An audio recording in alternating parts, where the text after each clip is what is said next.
stress in itself is actually not a bad thing. Our bodies were designed to have a stress response. And if you do not experience any stress in your life, if you have a stress-free life, then chances are you have a very boring life. Burnout can come after a state of very high engagement as well. Yeah. Okay. Yeah. After years of being passionate about what you do. It doesn't just come because you hate what you do. Yeah. Because you're in a bad job. But a lot of times we don't actually make changes until we're in a state of crisis. Yeah. As human beings. Welcome to Consultation Room Podcast.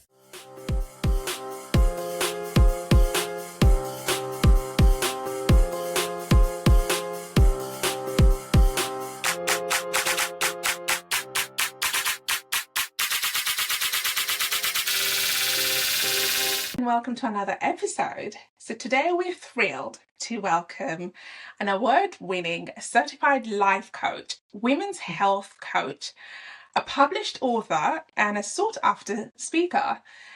She is known for her powerful insights on resilience, burnout, and holistic health.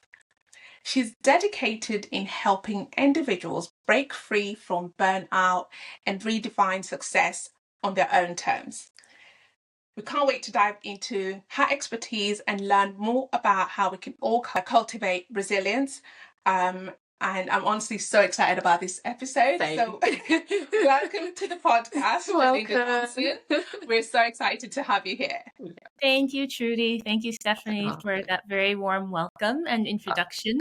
Very happy to be here. Yeah, we're excited to have you here. So today we're just going to be talking about stress and burnout, and hopefully you'll give us some insight as to how to manage it as well. So just to start off, Yes. we just thought, could you please explain the difference between everyday stress and chronic stress, and how can someone recognize when they've reached a tipping point? Yes. So, I always say that stress is inevitable.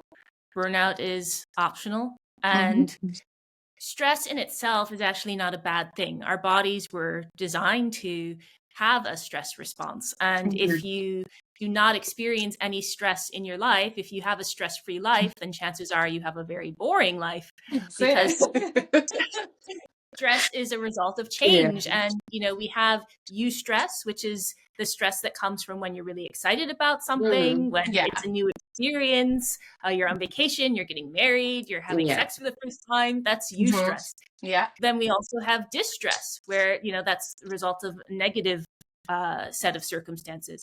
But acute stress is meant to be a short-term response. And we perceive something as a change or as a threat. Our body does a quick survey of, what resources we have available. Are we going to go towards the threat and fight? Are we going to move away from it and flee? We have more oxygen going into our muscles. We have our digestive system going offline. We have our pupils dilating so we can take in more information. And it's all about getting ourselves ready, revving up to either move toward or move away from the threat. And then once that is over, we hopefully can come back to baseline, and the parasympathetic nervous system comes back. We are able to rest, digest, have sex, and go on with our life. Yes. But chronic stress happens when when you think of the sympathetic nervous system as the accelerator and the parasympathetic nervous system as the brake. When we're in a state of chronic stress, it's like the accelerator is constantly being pushed down, and we're constantly being revved up without being able to come back to baseline. And this can be a result of perceived stress or perceived threats or actual threats.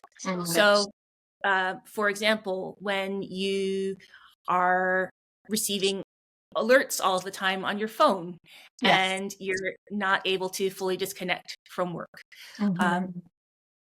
is that a life or death situation? No, but that same stress response in your body is being fired up. Yeah. When you are being pulled in a lot of different directions because you have role conflict. You know, you're expected to show up 100% at your job, 100% at home. Maybe even at home, you're expected to show up as a mom, as a caretaker for an elderly parent.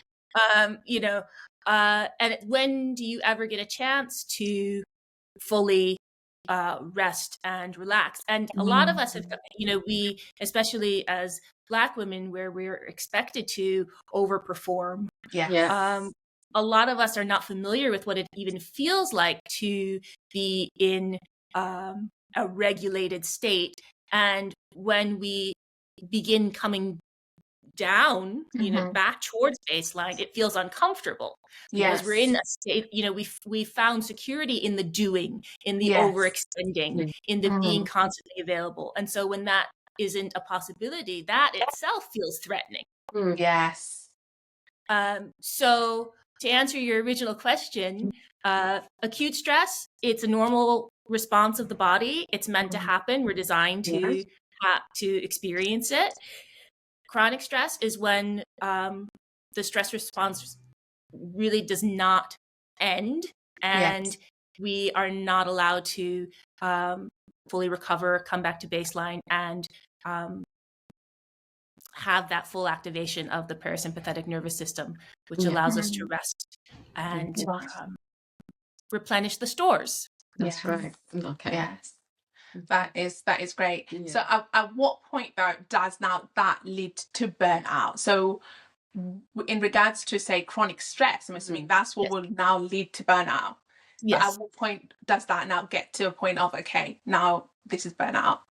Well, when we're talking about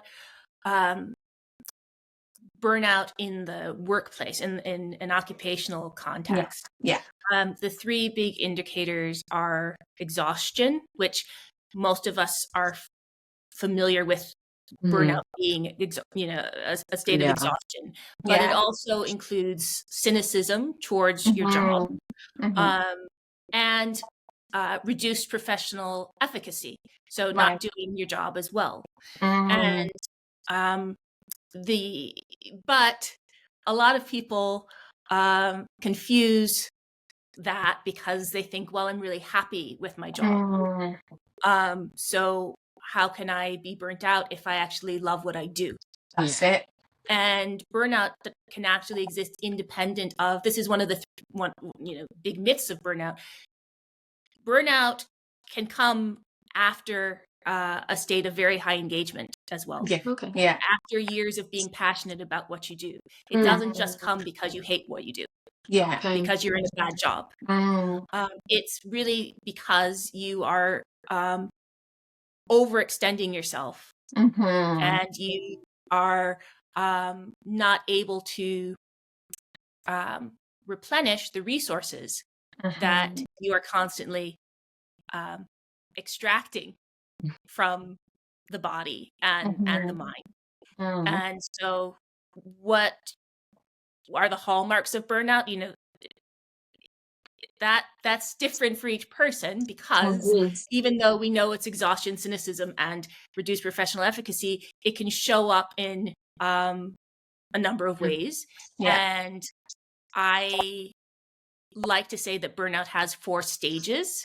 If you catch it in the early stages, then it's a lot easier to change course. If you wait until you have an official diagnosis of burnout, chances are that you have months or even years ahead of you of needing to do things differently. Because a lot of us, especially as Black women, we find out we're burnt out when we get a chronic illness diagnosis. 100%. You know, it's not you have burnout, it's you have lupus, for example. And it's you have type 2 diabetes. It's you have hypothyroidism. That's it. Hypertension. Hypertension. And so, you know, because so much of, you know, so going back to what I said about burnout being in, you know, 4-stage process, the things that show up in the first stage of burnout are so normalized in our society, like trouble falling and staying asleep, like constantly craving sugar and salt. Mm. Like feeling like you are on high alert all of the time Mm. and in a hypervigilant state. What Black woman isn't in a hypervigilant state? That's I don't it. remember the last time that I was not in a Yeah. hypervigilant state. Exactly. And these are things that we, even though we have normalized it in our own Yeah. mind, Yeah. in our own minds, the body is still not in a natural state. Yeah. It's not normal Body to is- me. Yeah. Yeah. The second stage of burnout, because most of us can be in the first stage of burnout for years without actually making any changes. Mm. But that's when we start to see, as women or people with periods, the changes to our menstrual cycles. Mm. Yeah. The heavier flow, the more severe PMS, the fibroids, Yeah. which disproportionately affect Black women. The estrogen dominance, because where cortisol, which is the primary stress hormone, where cortisol goes, estrogen follows. So if you have chronically high levels of cortisol, you're going to have chronically high levels of estrogen as well. That's it. And what happens when estrogen is high? You have less progesterone. That's it. And what progesterone associated with? Feeling grounded That's it. and less irritable. Yeah. So another hallmark is when you're just snapping at everything Mm. and everything. Yeah. When you're more reactive than responsive. Yeah. The third stage of burnout is when you are really struggling with being tired, even though you have slept. You're still dragging through the day. You're relying on the stimulants. You have to have coffee before you can function. Yes. Another thing that's normalized, right? But Yes. that's not, we're designed to, when your cortisol levels are within, their optimal ranges, you're meant to feel tired around 10 p.m. Yeah. and you're meant to feel awake around 6 or 7. Yeah. And so many of us, because and this is the thing that sometimes irritates me when you listen to health coaches. We don't live in these perfect worlds where we're making these choices independent of our individual circumstances. Right. So in other words, when my son was younger and I was recently divorced and we were both living here, I live in Spain. My parents live in the United States.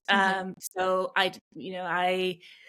even though I had an ex-husband, he was not very involved in the day-to-day child rearing, and I was running my own business. And so what happened at 10 o'clock? I certainly didn't feel like going to bed. No. I felt like having some quiet time Yeah. for the first time all day, where I Yes. could do whatever I wanted. Yeah. Put your feet up. And I would stay up. Yeah. Even though I knew that was not serving me, Yeah. I needed to have some time for myself. And the only time I could find was between 10 p.m. and 1 a.m. Yes. Now, that's okay sometimes. Every once in a while, we can do that. But if that becomes pain. and if you create that loop in your mind that, this is a reward, this is something to look forward to, then you have a problem. That's true. So a lot of us we've learned to override our body signals in order to survive. We've created these stories around what is okay because it's more convenient. Yeah. And when we're talking about burnout and you get to this third stage and you are having issues with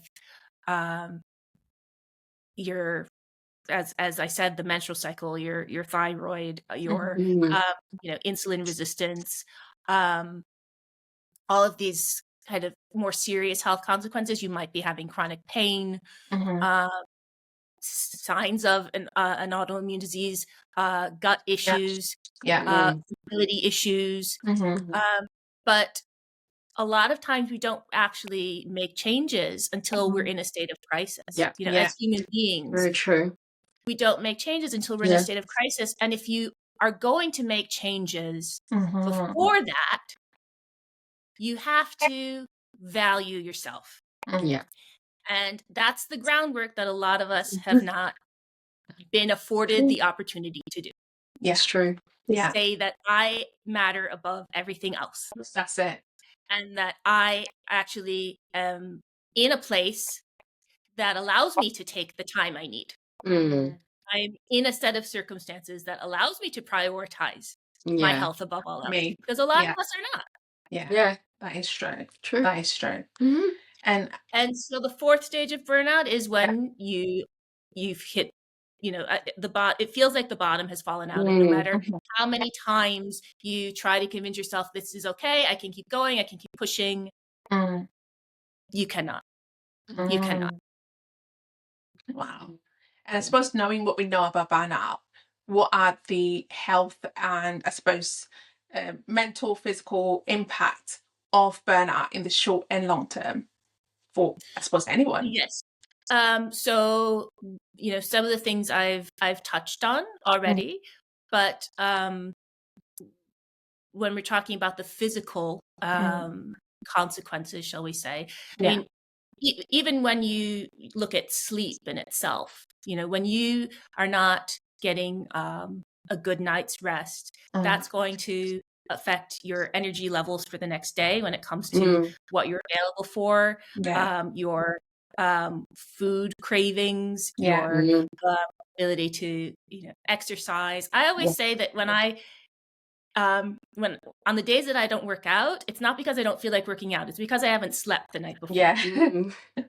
Yeah. Because rest trumps physical activity. That's If it. you haven't slept enough, then you don't need to push yourself Mhm. to do your regular workout. That's it. But yeah, so the lack of sleep, the dysregulated cortisol, the insulin resistance, and dysregulated blood sugar, which can lead to type 2 diabetes, the elevated blood sugar, I'm sorry, blood pressure, Yeah. which can lead to problems with hypertension down the Yeah. line. The fertility issues and menstrual cycle irregularities, the fibroids, hypothyroidism, you know, much more common than hyperthyroidism, but the thyroid is also very sensitive to stress hormones. It is. And so that's another thing that you know, when you see things like dry skin, hair loss, weight that won't shift even though you haven't changed any of your habits, food intolerances, because gut issues also come up. You know, when you think of the acute stress response, your body does not, you know, the digestive system, as I mentioned before, it goes offline. So when you're chronically stressed, you have all of these gut issues. That's it. So you might have irritable bowel syndrome, that you could also have more serious things like Crohn's, for example, Crohn's as disease. a result of the chronic stress. Yeah. So it's, you know, I like to remind people that when we're in a state of chronic stress, there really is no part of the body that gets a free pass. And also another thing that I didn't mention, you know, our cognitive abilities. Yeah. You know, one of the things that really happens in the third stage of burnout is this brain fog. This feeling like you are really losing your edge, because especially if you are do something, you know, if your job is related to having to create or write or present ideas, and it's like the well is dry.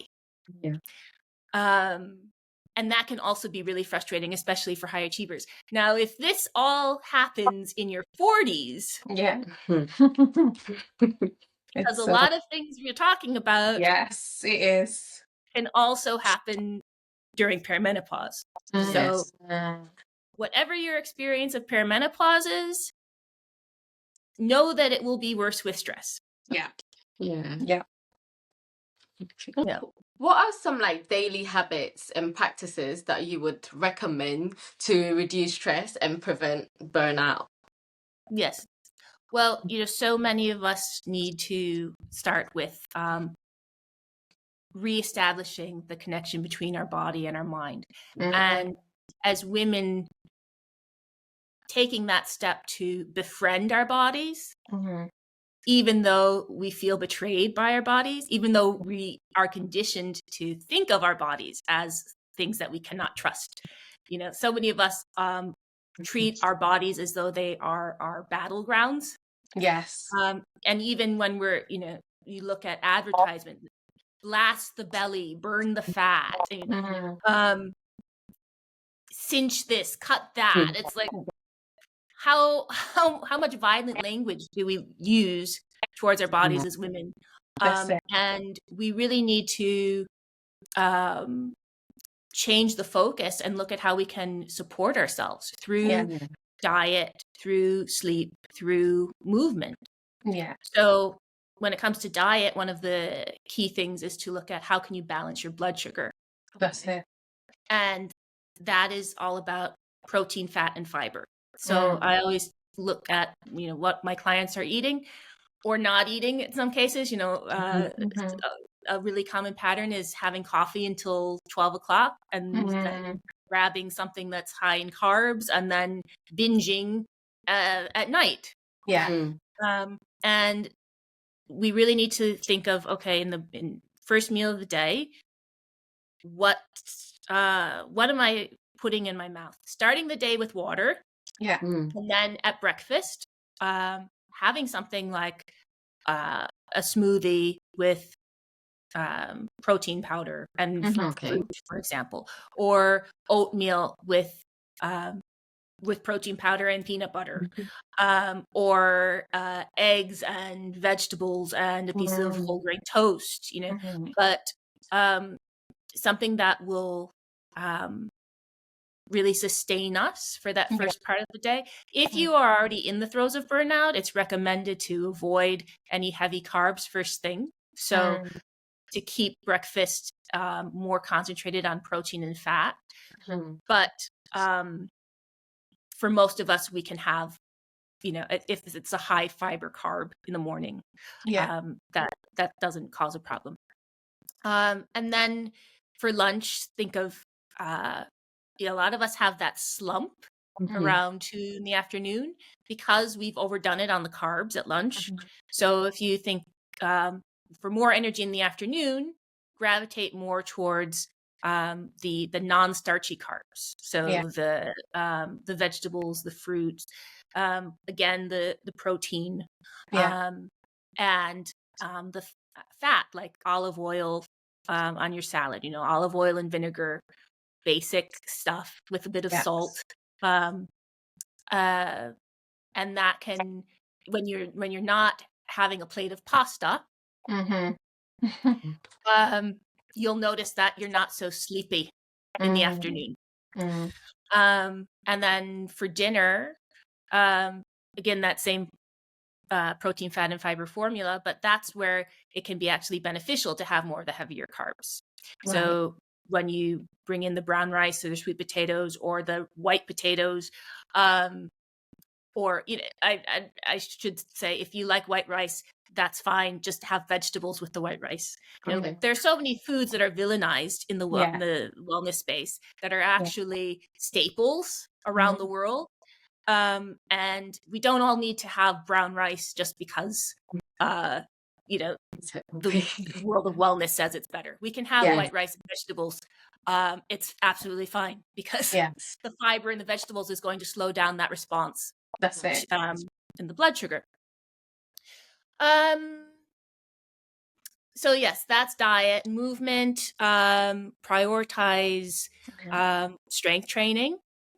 This is something that, if you are dealing with chronic stress, you don't actually need to be doing a lot of high impact cardio. Look at strength training, look at walking, look at restorative exercise like Tai Chi, yoga, dance. The good thing is that you don't actually have to do one specific type of exercise to get the benefit. So if you hate swimming, don't swim.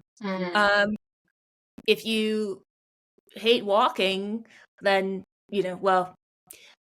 I would recommend reconciling that. But but if you hate running, for example, like I do, Same. you don't need to sign up for the 5K. No. It's really finding, and also when I like to help my clients look at what is going to make this easy for you, because we have to really look at not just what will be most beneficial, but how can we make this easy? And so many of us are used to proving ourselves through our struggle. That's it. And we almost don't trust things that feel easeful. And when you are on the brink of burnout or committed to recovering from burnout, it really, you have to take the easy path. That's what your body is begging you to do. That's it. And then when it comes to sleep, practicing sleep hygiene, doing your best to have something at the end of the day that doesn't involve your screen, that you look forward to, that will help you calm down, whether that's a skincare routine or listening to an audiobook, music, a hand massage with the luxurious cream that you keep in your bedside table that you only use at that time of day. Again, what is going to make it feel like a treat? Because anything, the thing is, when we're in a state of stress, we're looking for comfort. And the emotional brain, that's why, even though we know how bad it is to smoke, we smoke. We know how bad it is to drink in excess. We drink. We know how bad it is to have a whole box of biscuits. But we do it. That's true. Because the emotional brain wants comfort. So any of these new habits that you're trying to take on, we have to take the fear out of it. We have to take the challenge out of it. We have to add something that we're actually going to naturally look forward to. That makes it pleasant and pleasurable. Because if not, it's you'll follow it for a couple of weeks and then you'll go right back to what you were doing. That's true. Self-compassion is another big one. I have this, it's called the 5-Step Resilience Blueprint that I designed last year specifically for women of color. And the first step in the blueprint is nourishing the body. And the second step is reclaiming rest. Which is, not just sleep, but actual, sensory rest, social rest, physical rest, and allowing yourself that time to slow down. So many of us are on call all the time. That's right. But also a big one is self-compassion. Daily practice. When we are chronically stressed, our inner critic gets really loud. We can't do anything right. And so when you commit to daily self-compassion, giving yourself a break, this is not about slacking off. This is about treating yourself with kindness and respect. Especially when you are feeling bad. So many of us who have children, when they're having a bad day, we approach them with kindness and we try to figure out what went wrong, how can I help. When they admit something that in their mind is this like the end of the world, we do whatever we can to reassure them that it's okay, I'm here for you, we'll get through this together. But then when it comes to the way we talk to ourselves, I'm such an idiot. I can't believe that happened. Why did I do that? Yeah. And we are very harsh in our language. Yeah. And also in our attitudes towards ourselves, in the actions that we take against ourselves. Yeah. So admitting to that self-compassion of, okay, I'm feeling really bad right now. Looking at the situation and realizing that you're human, so that actually is part of the human experience. Yeah. And then saying something nice instead of mean.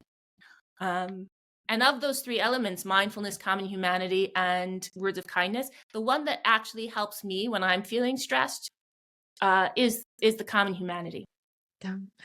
When I can get out of, because when we're in the stress response, we become very self-centered. Yeah. It's all me. It's all my fault. Yeah. But when we can widen the lens and recognize, no, this is, everyone has made this mistake at one point or another. Yeah. Or if not this exact mistake, some kind of mistake. Yeah. And that creates that space that I need to make a different decision going forward, to get out of the doom spiral. And to get back to a place where I am regulated and am able to treat myself with the dignity and respect that I deserve. Another big one is boundaries. We hear about this all the time, but it's very difficult to avoid burnout and recover from burnout if you are not willing to set boundaries. And boundaries are not just about saying no, they are about prioritizing your needs. And not just with other people, but with yourself. That's it. Some of the most powerful boundaries that we can set are self boundaries. So it's when you recognize that you actually do need to go to bed, even though you have an invitation to go have drinks with someone at 10 p.m. Yeah. It's recognizing that, no, you actually don't need to have the cookies and the ice cream as you binge on Netflix. That's it. You need to take a walk.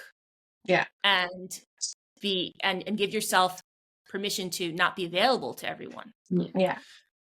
But those things are really challenging because we don't have anyone else to remind us of the choices that are actually going to benefit us the most. Getting off of our phone, huge boundary, huge self boundary. I'm going to put my phone on airplane. I might have to miss out. Yeah. Another big burnout myth. I can't burn out if I'm having fun. Yes, you can. Yeah. Because your body's going through stress, and you're not you're not interested in taking a time out so that it can come back to baseline. That's it. So boundaries is a huge thing, and again, it comes back to that piece of, am I worth it? Very difficult to set firm boundaries and enforce those boundaries if you don't actually believe that you are worth prioritizing. Yeah. And then the fifth thing in the what I call the resilience blueprint is prioritizing play and looking at those, either in the day or the week, those times when you can just have fun, when you can laugh, when you can dance to your favorite songs, when you can watch something funny, when you can be creative without any expected result. And giving yourself that permission to be joyful, even in these very difficult times. There's a Maya Angelou quote, and she says, that be joyful because the world gives you enough reasons to weep. Actually, I think it might say laugh and laugh often because the world gives you enough reasons to weep. And Yeah. I carry that idea with me because so many of us are familiar, especially as Black women, we're familiar with that, inheriting the generational trauma, but we also have inherited a lot of generational joy. Yeah. And we connecting with that joy is also a form of resistance. And making space for that joy. Yeah. In very intentional ways. Yeah. Is not only good for lowering stress, but it's also what I consider a deep form of reverence and respect, not just for you, but for your ancestors. In the book Resilience, you discuss the importance of addressing both internal and external factors to truly build resilience. Now, how can one identify and work through these internal factors, like self-limiting beliefs, while managing external pressures? Yes. So I think that while there are so many things that we can do on the individual level, like working on our boundaries, working on our level of self-compassion, prioritizing rest, changing our diet. We can't only talk about burnout as it relates to individual choices. And we also have to look at what is the environment that we're in and how is that contributing to our chronic levels of stress. Yeah. And that's actually what led me to study my second master's degree in industrial and organizational psychology, which I'm currently in, because for the last 7 years in my coaching career, I've really helped people with the inner work and the individual choices. And I realized that I could have an even bigger impact if I looked at what's happening on an organizational level, what's happening with the leadership teams. Yeah, people who are experiencing burnout should not always have the responsibility for fixing it, because so many of us are products of the environment. And the truth is that if you are part of a team where the culture emphasizes well-being and boundaries and that ever elusive work-life balance, but if you see that being modeled, then you are more likely to make supportive choices for yourself. If you are in a company that encourages and celebrates you overriding your body signals and overextending yourself and doing the most that you possibly can in the name of being productive and getting more done, then that's going to have a huge influence. So we really need to address both things, the individual choices and the external factors. And hopefully when we develop more of our internal awareness and our sense of worth, we make choices that are reflected in the external environment. We choose to spend our time in different ways. We choose different relationships for ourselves. We perhaps leave the toxic workplace, even though that's not always a possibility for everyone. But yes, both things need to be taken into consideration. Brilliant. You also emphasize on the role of self-compassion and redefining success in your resilience work. How can one shift their perspective on achievement, especially if they're accustomed to equating self-worth with productivity? Yes. I like to think of self-compassion as the bridge between self-esteem and self-worth. Because self-esteem is all about judging yourself based on what you can do better than other people. And that can be a very fragile thing. Mm. Self-worth is something that is inviolable, that you are born with. And although there are many things that can convince you otherwise throughout your life, it doesn't actually change. You are always worthy. And when we adopt a more compassionate stance towards ourselves, we offer ourselves kindness, even in times when we're not doing the most, when we're not being celebrated for our achievements. We know that we are still here for a greater purpose. And I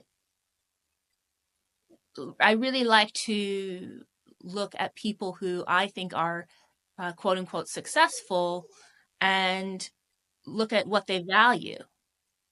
And for me, I am successful when I'm living into my values, when I am living into my strengths, when I am tending to my body and its needs.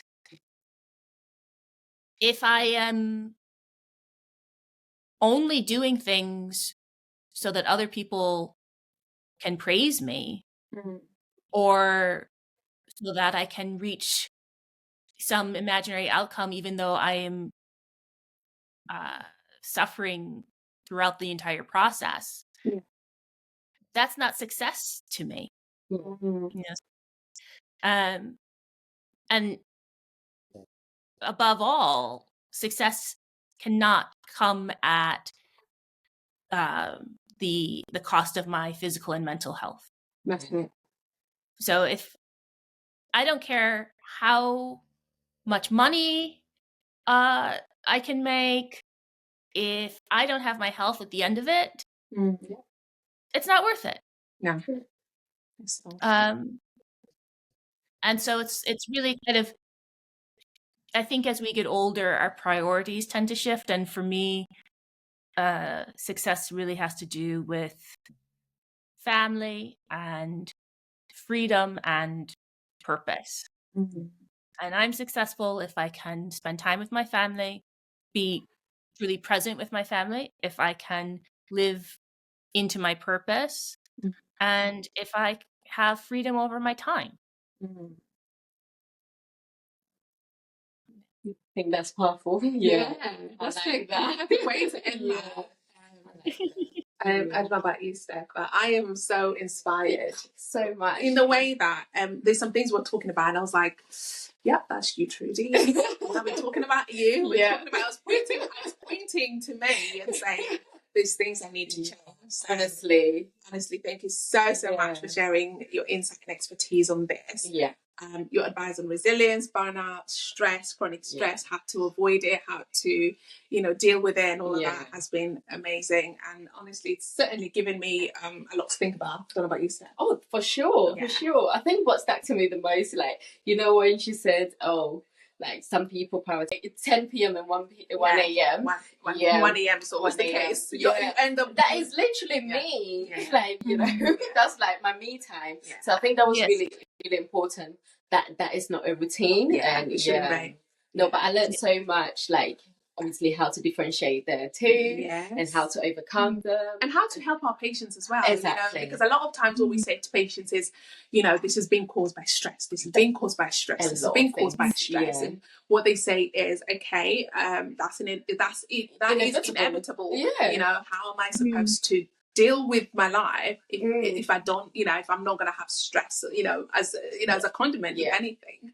And a lot of times because we're not really experts in this thing, so a lot of times we just say, look, you need to speak to someone, who's going to help you with, with some of these challenges. It's so good to just have the tools now to know what we can maybe just share and how we can educate people on a few of these things, which, to anyone, it seems like it's nothing, but it's the little things that, build a bigger picture, isn't it? Definitely. Yeah, Yes. we just want to say a huge thank you to you. Yes. Thank you both for Jolinda. having me. It's been amazing having you. Honestly, we've learned so much. We really appreciate you sharing your time with us, your knowledge with us. I mean, I've learned a lot. I hope our listeners also like learn a lot from this, because we need to be able to overcome the pressures that we face from day to day. So it's been very insightful. The knowledge and tools you've shared with us has been brilliant. So thank you so much. I would say people should check out your book, Resilience. Honestly, amazing. So they should do that. They should follow you, check you out on Instagram, Coach Linda. Coach Jolinda. Coach Jolinda. They should go check you out if they have more questions, and it will be very, very impactful for them. So thank you so much once again. We really appreciate it. And hopefully people enjoy this episode as much as we enjoyed recording it, because I absolutely enjoyed talking to you. It's been amazing. Thank you so much, Trudy. It's been a pleasure being here. Thank you once again. So please like, subscribe, share with your friends and family. We really do appreciate you. So hopefully we'll see you next time. Thank you for tuning in today. We hope you enjoyed this episode. Remember, a healthy chat is a step towards a healthy life.